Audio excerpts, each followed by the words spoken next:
Here we are in beautiful downtown Memorial Garden at the First United Methodist Church. I wanted to share a little bit about the garden to get an idea of where it came from and why it came.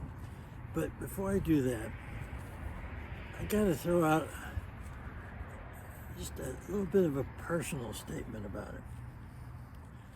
I was born in Pasadena, California, raised in Arcadia. My mother passed away in 1964, my dad in 1996. My parents are buried in a beautiful cemetery in Monrovia, California. And when they were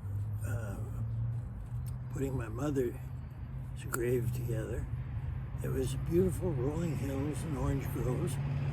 And now it's right adjacent to a light rail service yard. And, it wasn't really a cool atmosphere, but it didn't mean anything to me. I'd go down, but I wouldn't go to the cemetery. So basically, I had no real feeling about a memorial garden, and I had performed several funerals by that time when I was pastor in Montana and here in East Wenatchee. But when Jim and Lynn Brown came to me with this idea, I thought, okay, I can do that. I can design it. I've been doing that for a while. And as we put things together, it became quite a project. I enjoyed doing the design work on it. I enjoyed what we were doing it for.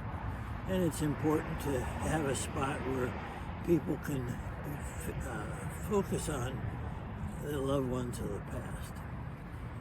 I didn't realize that at the time, but that became apparent to me after I got to going on it. The bottom line for this for me is when we had the dedication of the Memorial Garden, I was also chairman of the council. And John Coleman Campbell began to read off the names of pavers that had been provided already. And the third name was Donald and Alice Strawn. What? Did Connie and I not talk about this? Turned out that my girls, Connie and Krista and Hannah, had put it together to put this paver in for my parents. What a transition that was in my thinking. It was, now I had a spot where I could say, here, I can go here, not that they're here, but the Spirit's here. And it just became a central focus point for me to know that my connections were not necessarily in Monrovia, but they were here. So I find that this is a very thrilling experience to just be here in a calm morning, meditate, think, prepare yourself for a day. So, how did it get started? Jim and Lynn Brown came to me and to Tracy Faulkner, saying that they would like to provide a memorial columbarium for the church in possibly this location. That didn't seem too practical.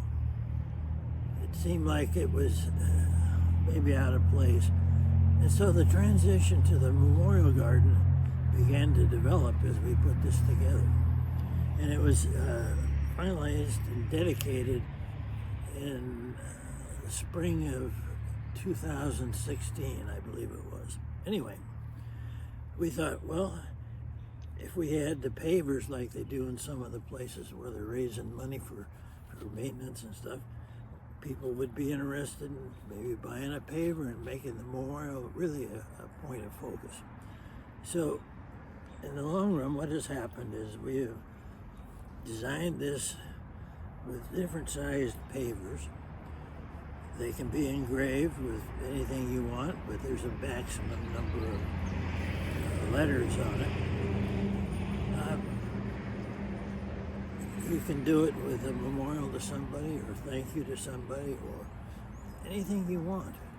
And the pavers, we try to send off a batch of them periodically, and we are working on that now.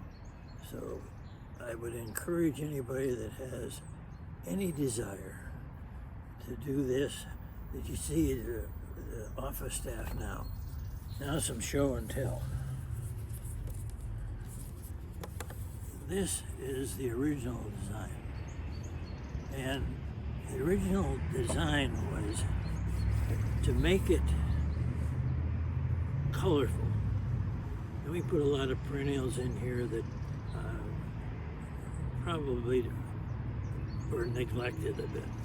So we're going to redo it, re-landscape using materials that are sustainable and will not take a lot of work and maintenance. So you can see there's a little bit of difference in here. So instead of perennials, in here we have small shrubs and grasses.